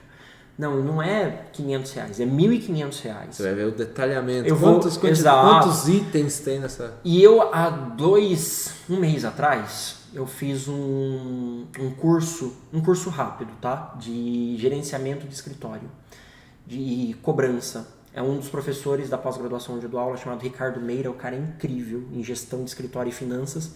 E ele fez uma aula com a gente de quanto cobra por projeto. E claro que ele cobra por hora, né? E daí você chora. Você fala assim, meu Deus do céu, eu dou projeto. Né? Eu dou projeto. E aí eu cheguei no valor da minha hora. Então hoje, só que daí é um processo bem complexo, porque você, além de descobrir o valor da tua hora, quanto ela custa, você tem que descobrir quanto tempo você gasta no projeto. Né? Porque você fala assim pra mim, quantas horas você gasta? Não sei. E para você descobrir quantas horas você gasta, você tem que você tem que começar a trabalhar. Projeto. Ele estava explicando até, né, que tem escritórios que tipo assim, quanto tempo eu vou fazer esse closet? Tantas horas. Faz mais um closet. Quanto que foi? Tantas horas. Chega uma hora que você tira uma média. Fazer um closet custa mais ou menos isso daqui. E o escritório ainda pega funcionários, né? Esse funcionário aqui demora tanto. Tem a produtividade. Aí entra software. É isso aí. No CAD é de um jeito, no Revit é de outro. Mas assim, eu cheguei à conclusão de que eu cobrava dentro disso um pouco a menos do que eu deveria cobrar. Então, pra quem estiver me ouvindo, vai ficar mais caro a partir de agora. Aproveite, né? Esse mês de novembro que é Black Friday. Mas eu vi que eu não tava cobrando tão fora, tá? Mas tava aceitável. Tava aceitável, mas eu posso cobrar um pouco mais. Mas eu sempre cobrei por metro quadrado. Tá? O perigo é quando a pessoa tá pagando para trabalhar. Exatamente. Aí é problema. Exatamente. Eu faz 1 ano e meio, mais ou menos, que eu trabalho também por hora. Mas eu aprendi por causa de renders, inclusive. Porque eu aprendi o quê? Tirar o meu custo, porque a sua hora, tudo depende do meu custo. Qual que é o custo de equipamento, qual que é o custo de água, qual que é o custo de energia. Enfim, tudo isso influencia. Se a sua equipe, você tem equipe para pagar. Porque tem gente que está começando, não tem um custo hora tão alto quanto um custo hora de alguém que está, sei lá, 10 anos no mercado. Exatamente. Mas hoje é isso que eu vinha fazendo por metro quadrado. Hoje eu estou partindo para hora, né? Mas os valores, confesso também que não ficam tão diferentes. Eu lembro que eu já tinha pesquisado sobre isso. É umas coisas de, sei lá, 10, 15% a mais. Falei isso com o Fernando uns dias atrás ainda. A gente falou assim, eu fiz o cálculo. Faz por hora, joga por metro quadrado, tá batendo, sempre vai estar melhor, batendo a mesma coisa. Não, eu vi que tem um aumento, mas eu acho que era uma coisa de 10, 15% a mais, que, vamos dizer, seria o valor que eu teria que ter cobrado por hora. Mas em interiores também a gente vai ter esses problemas, né, de fazer um ambiente. Embora foi muito rápido, tô tentando lembrar aqui, eu acho que eu nunca fiz uma cozinha, tipo assim, eu sempre faço o apartamento. Sala, cozinha. É engraçado porque às vezes vezes cobro por metro. Tem cliente que me chama lá, não, eu queria fazer a cozinha. Aí eu começo a conversar, aí vai pro banheiro, aí vai pra casa inteira. Aí eu falo, eu faço a casa inteira pra você. Mas eu tô tentando lembrar que eu nunca tive a experiência de construir um ambiente. Né? E às vezes teve a questão da consultoria, que daí eu cobro minha hora técnica. Né? Eu falo, olha, minha hora técnica minha hora técnica é tanto, depende de quanto você quer que eu fique com você. Né? Se for para ir na loja, se for ficar na tua casa. Né? Eu sou muito claro na questão de quanto eu cobro as coisas. Né? Eu deixo para o cliente, você está pagando por isso daqui. Né? Para não ter problema depois também. Bom, eu achei que ele ia perguntar. Vai lá, estou esperando. De quando você começou para hoje, você vê muita mudança no mercado, digo assim, de aceitação dos profissionais, por exemplo. Quando eu comecei, o pessoal meio que não contratava tanto arquiteto. E acredito que para interiores também tem esse porém. Você acredita que mudou muito? E por que mudou? Porque eu acredito que mudou muito. Né? Hoje em dia, por exemplo, você fala com qualquer idoso, né? Por exemplo, assim. Eu falo porque é o pessoal geralmente mais velho, né? Ontem mesmo, eu estava almoçando na casa de um amigo, a avó dele estava lá, ela falou, o que você é? Eu falei, eu sou arquiteto. Você pode fazer uma plantinha para mim, né? Mas assim, ela sabe que um arquiteto faz projeto, né? E eu acho que mudou. E para mim, o que mudou? A mídia. Programas como Lar Docilar, Irmãos à Obra, Discover Home and Health, Design de Vídeo. Popularizaram. Né? As pessoas adoram reality shows. Até os próprios softwares ajudaram, né? Então, assim, hoje em dia eu vejo que, por exemplo, né, nós temos uma gama de escritórios que fazem design de interiores. Antigamente as pessoas, eu não sei, eu vou falar da minha vivência Everton, né? Antigamente a impressão que eu tinha é que todo mundo contratava um engenheiro para fazer a casa toda, porque era o cara que resolvia tudo. Agora mudou, né? Você tem o arquiteto fazendo literalmente a arquitetura, o engenheiro fazendo complementar e o design de interiores fazendo interiores. E até porque eu acho que os profissionais começaram a ver que é um tiro no pé fazer tudo. Do tipo assim, eu vou resolver... Vou abraçar o mundo, vai dar um monte de problema. Né? Então, assim, os profissionais começaram... Vai dar um monte de problema e ninguém vai descobrir só na hora que estiver morando. Tanto que eu, por exemplo, eu lembro de uma reforma que eu estava fazendo de arquitetura. E daí o dono da obra falou assim, eu precisava resolver tal coisa. Eu falei, você tem que mandar para um engenheiro. Eu sabia a resposta de algumas coisas ali, né, por conhecimento base. Eu falei, olha, isso aí laudo de engenheiro. Você não vai, né, resolver... Você não me ajuda? Não ajudo. Por quê? Primeiro que eu vou estar assumindo uma responsabilidade por algumas coisas, mas eu acho que também eu estou fomentando para que o mercado tenha profissionais envolvidos. Sim. Então, quando eu quero também abraçar tudo, eu começo a também tirar o filão do outro. Né? E eu acho que a gente não tem que fazer isso. Eu tenho que, em vez de... Cada macaco eu acho que ao mesmo tempo... Valoriza o mercado. A gente tem que valorizar o colaborativo. Né? Tipo, cada vez mais eu tenho que valorizar colaborativo. Parar de pensar só sobe o valor de tudo em conjunto. Exato. E não sobe porque a gente quer cobrar mais caro. Sobe porque a qualidade vai aumentando. E eu não tenho, assim, problema nenhum em dizer pro meu cliente, olha... Não faço isso e é esse profissional aqui que faz, vai ter que contratar ele. Né? E não é porque eu não quero fazer, é porque eu não tenho conhecimento técnico sobre aquilo. Eu trabalhei 2 anos e meio no escritório de paisagismo. Então eu sei nome científico de planta, eu sei mais ou menos o que acontece. Everett, você faz paisagismo? Jamais. Deus o livre. Você entendeu? Por quê? Porque eu não tenho conhecimento técnico que a pessoa que eu trabalhava no escritório, ela era incrível fazendo aquilo, né? E fazia a composição e sabia de todas as coisas. Eu falo que vai ter um negócio, o negócio seca e morre depois. Essa aqui é pra só você Exato. Então, assim, nome científico é dose. Para, você entendeu? Então, assim, qual que é a minha especialização? É interiores. Tenho conhecimento em BIM, eu faço, né? Aí fiz arquitetura. Né? Então, assim, hoje eu vejo que a gente precisa cada vez mais, olha, esse profissional entende disso. Né? A gente vai ver nas pós-graduações as especializações, né?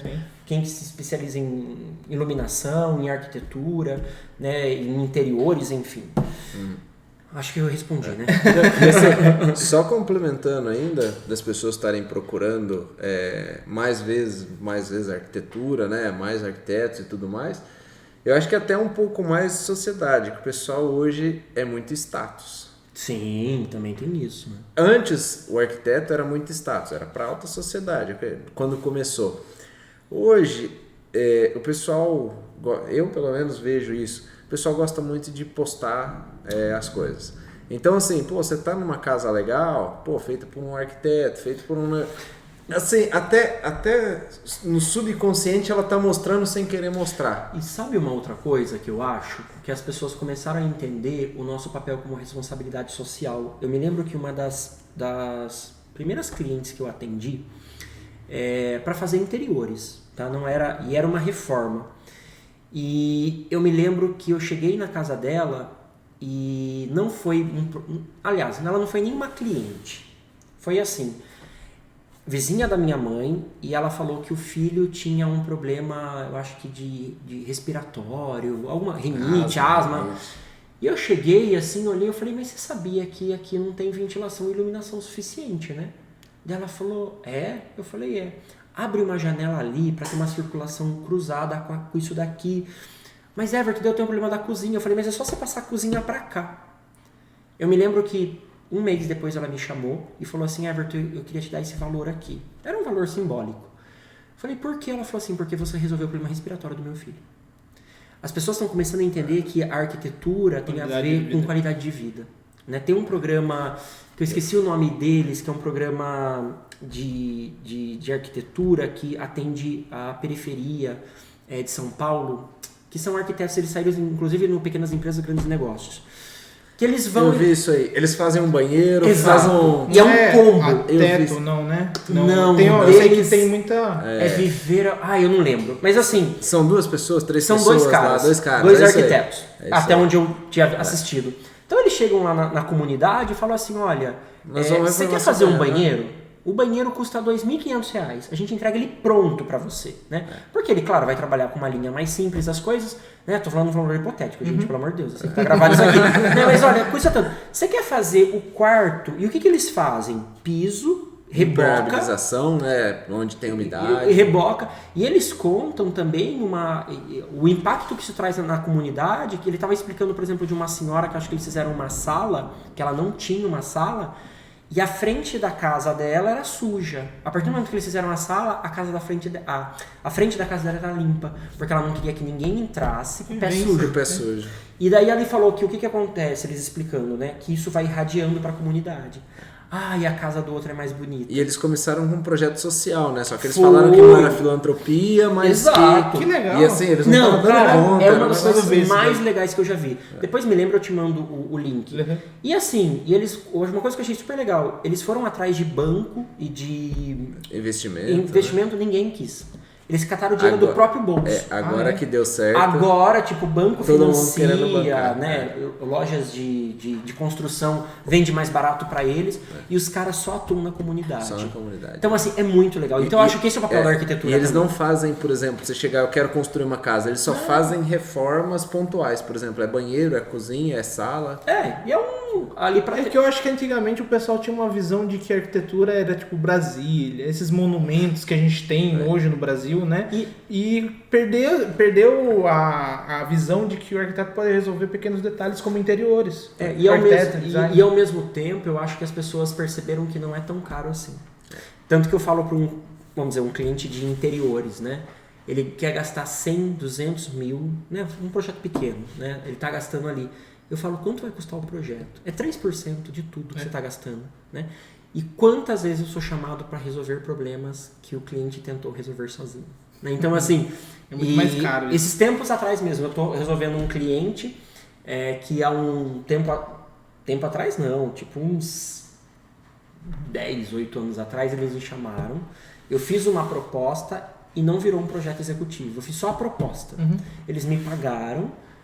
E eu falei, gente, e aí? Everton, vamos dar um stand-by. O stand-by levou 8 anos. Nossa. Quando eu cheguei agora na casa, eles tinham feito outra coisa. E daí eles me chamaram para fazer uma reforma. E eu falei, posso contar para vocês o que nós vamos fazer? Tudo que eu já tinha proposto da outra vez.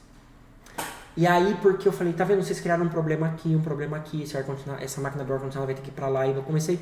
Eles olharam e falaram assim, nós vamos ter que gastar todo o dinheiro que a gente gastou fazendo isso daqui, né? Eu falei, vamos. E eles falaram que se a gente tivesse te obedecido daquela outra vez, a gente não estava gastando dinheiro agora. Então, que era um problema. E assim, o que eles precisam fazer agora na reforma é uma coisa muito simples. Só que essa coisa simples gerou um monte de coisas, umas variantes em volta, que eu tive que reestruturar todos os ambientes. Então, assim, eles falaram, nunca mais a gente vai te desobedecer. Mas aí que eu acho aprende da pior maneira. Né? Um outro caso que eu tive que eu achei muito engraçado, um amigo, né? Chamou e falou, Everton, preciso que você venha aqui ver uma obra minha. Eu fui lá e ele falou, olha, tava pra bater laje. Ele falou, Everton, tá vendo essa casa? Eu fiquei olhando, eu falei, tá, tem projeto? Não, eu mesmo fiz, chamei o pedreiro e tal. Eu falei, tá, o que você quer que eu ajude você? Everton, essa casa tem 2 andares. Eu falei, tá, beleza, tem 2 andares. E qual que é o problema? Eu não fiz a escada.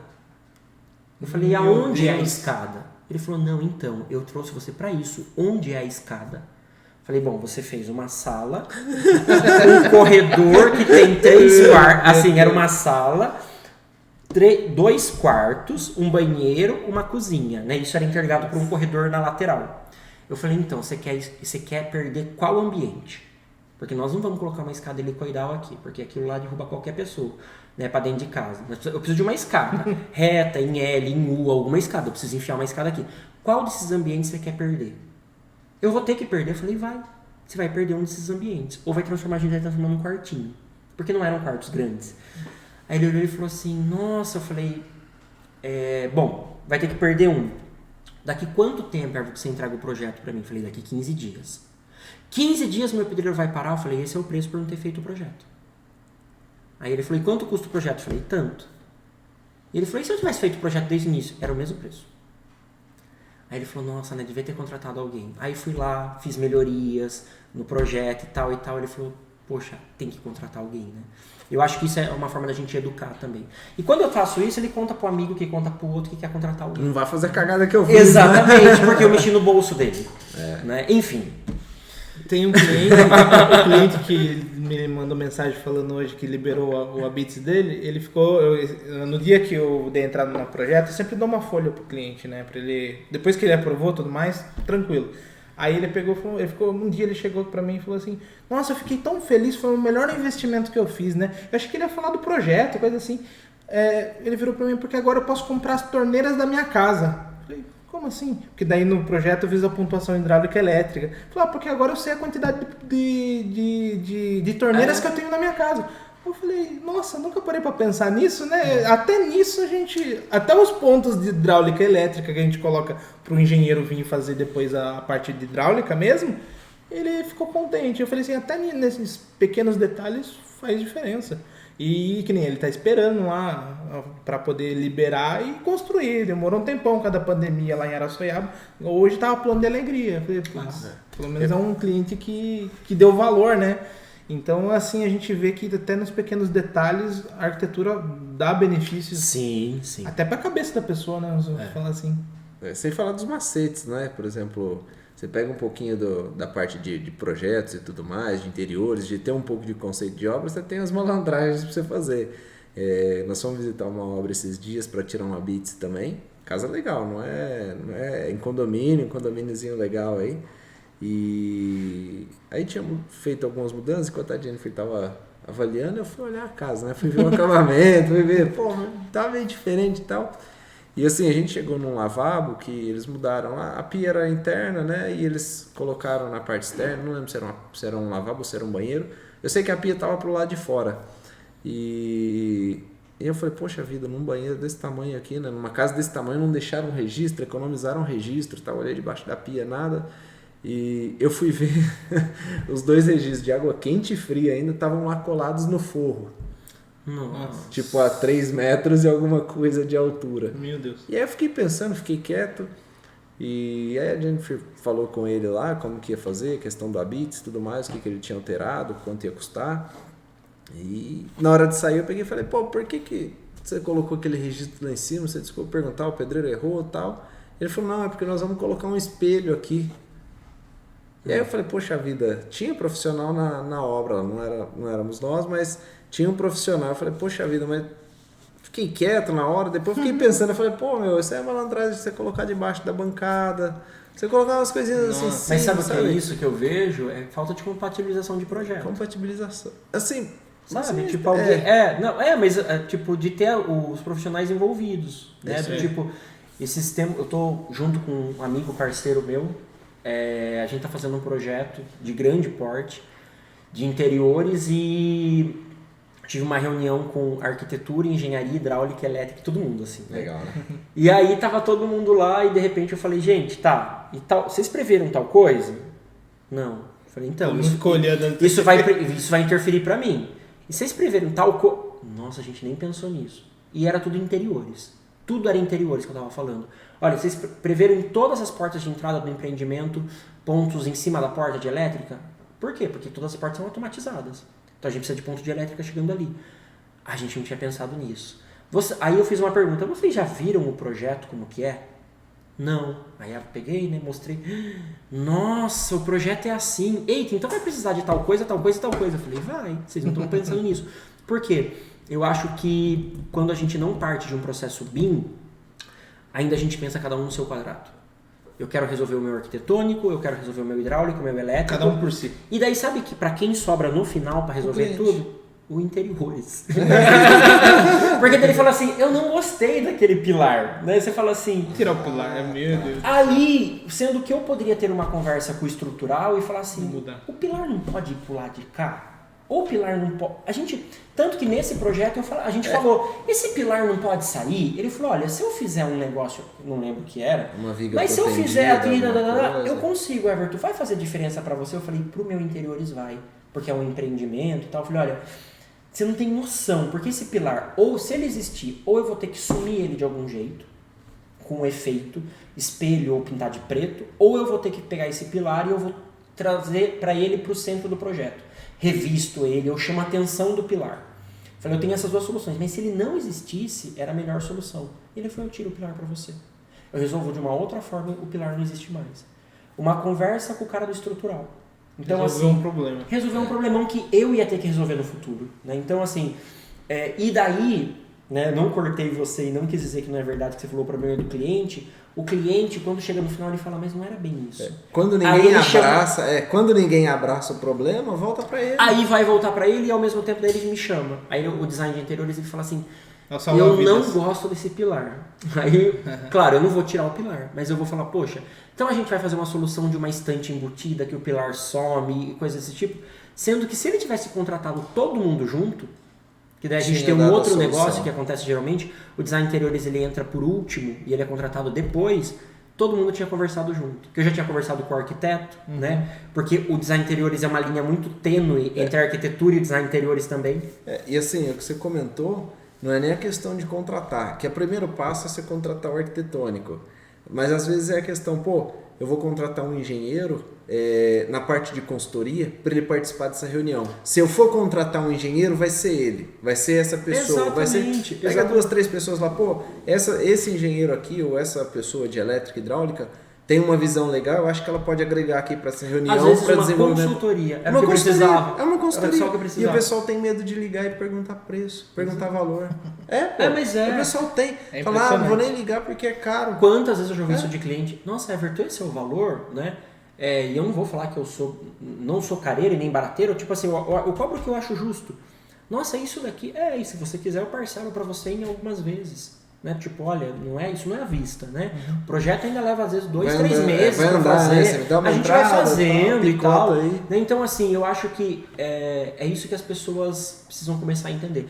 Mas, voltando, Fernando, eu acho que a gente melhorou muito. As pessoas contratam hoje em dia profissionais. Muito, muito. Mas dão valor também. Dão, exatamente, né? Então, que agrega valor. Que antigamente eles viam como custo. Hoje se vê como valorização. Valor. Uma coisa é custo, outra coisa é valor. Exatamente. Eles têm imóveis que ficam parados aí vários meses por não vender, por não ter uma falta de um projeto legal. Exatamente. E aí, como que é ser professor de pós-graduação? É incrível. Cara, eu gosto muito. Eu acho que... Bom, primeiro porque eu falo mais que a boca, né? Eu gosto de falar. Não, mas eu acho que... acho que a melhor coisa de ser professor de uma pós... Aliás, não é ser professor de pós. Eu acho que a melhor coisa de ser professor é que você aprende o tempo todo.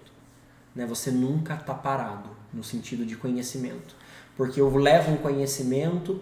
Eu estava dando uma aula há 2 semanas atrás de Design Universal e Acessibilidade para um grupo de alunos e é um formato remoto, então é o Brasil inteiro literalmente na sala de aula, e uma aluna trouxe uma informação para mim da realidade. Ela falou, professor, aqui em tal local eles fazem isso daqui e tal. Eu falei, poxa, eu não sabia disso, anotei. Então eu acho assim, você está aprendendo o tempo todo, porque e eu acho que o professor aprende mais que o aluno em alguns momentos, porque ele está sempre sendo reciclado.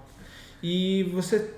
E é uma coisa que está sempre chegando, só complementando, está sempre chegando para você, não mais conhecimento. Eu vou buscar no Google o que acontece nessa região. Exatamente. E você circulou já o Brasil aí, você já teve um choque de cultura, igual um exemplo que você deu agora? De tipo, isso daqui não ouvi falar não, que é diferente?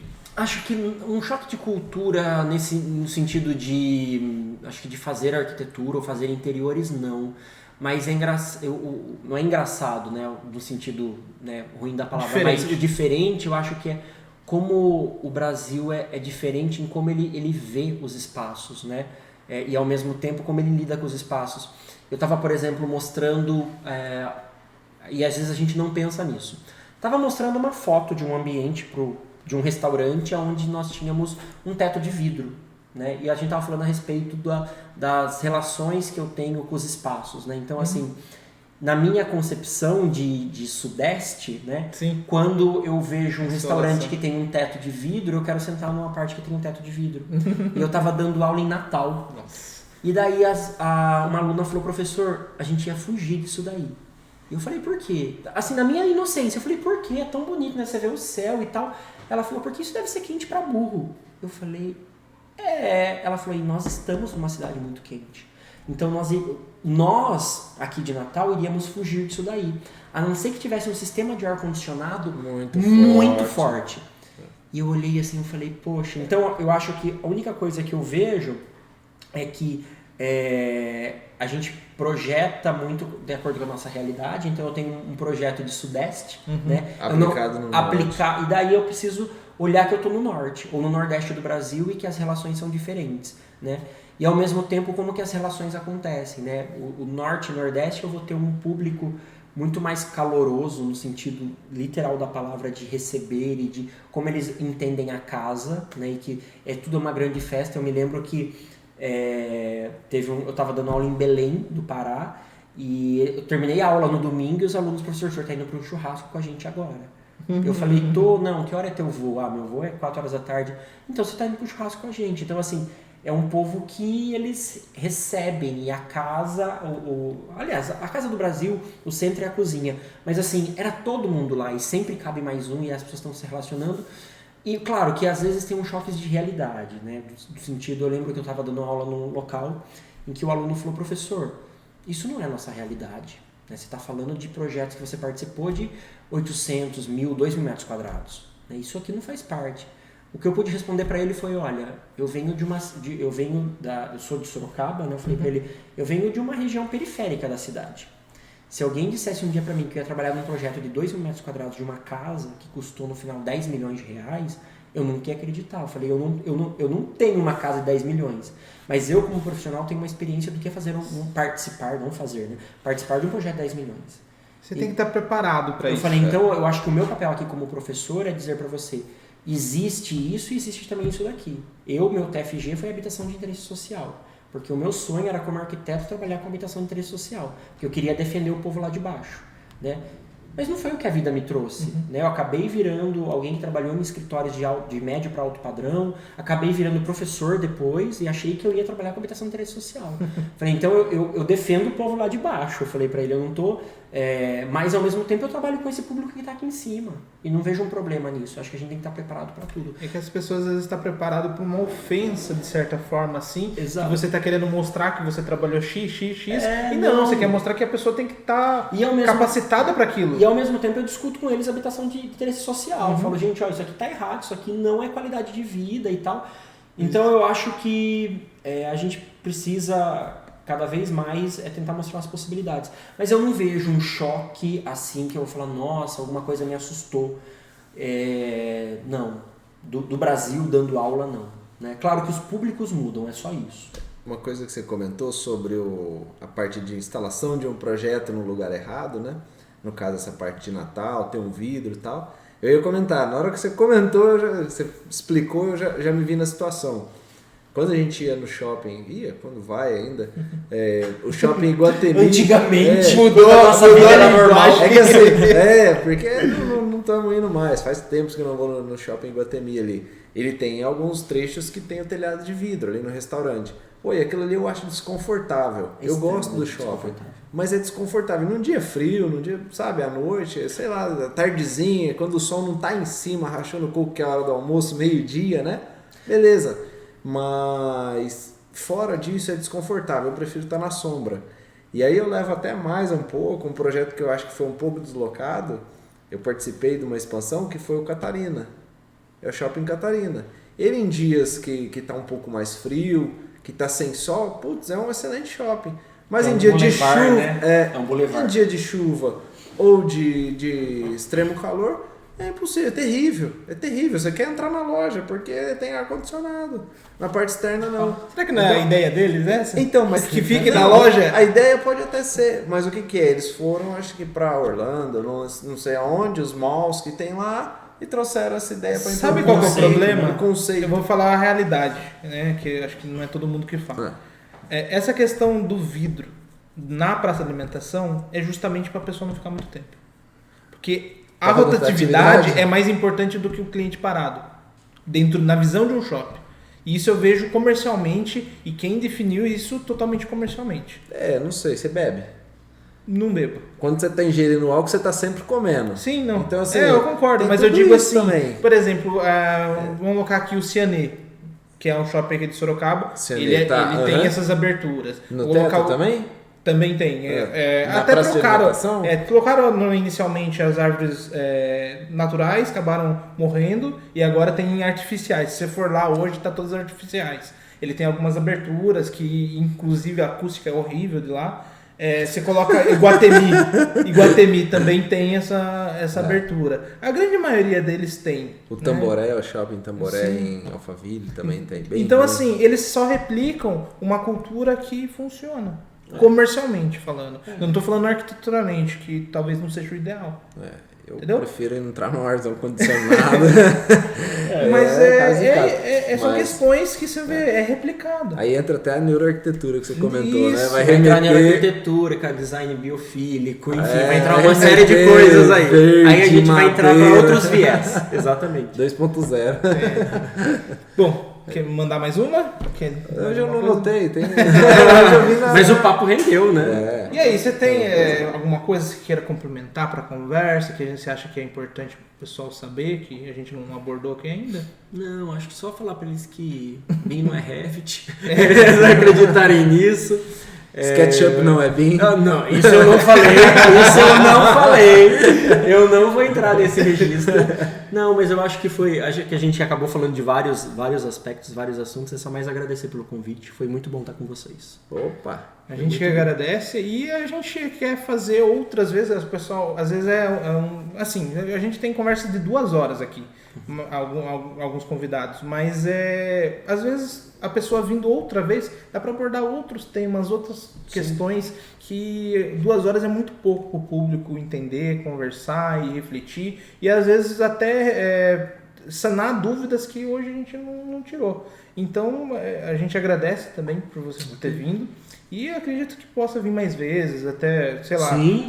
Eu até brinco aqui que dá pra gente, com essa conversa, dá pra trazer mais um convidado e agregar na conversa 4 pessoas outros aqui. Capítulos, né? Exatamente. Não, mas eu acho que né, passamos pelo BIM, passamos por interiores, passamos por uma série de coisas.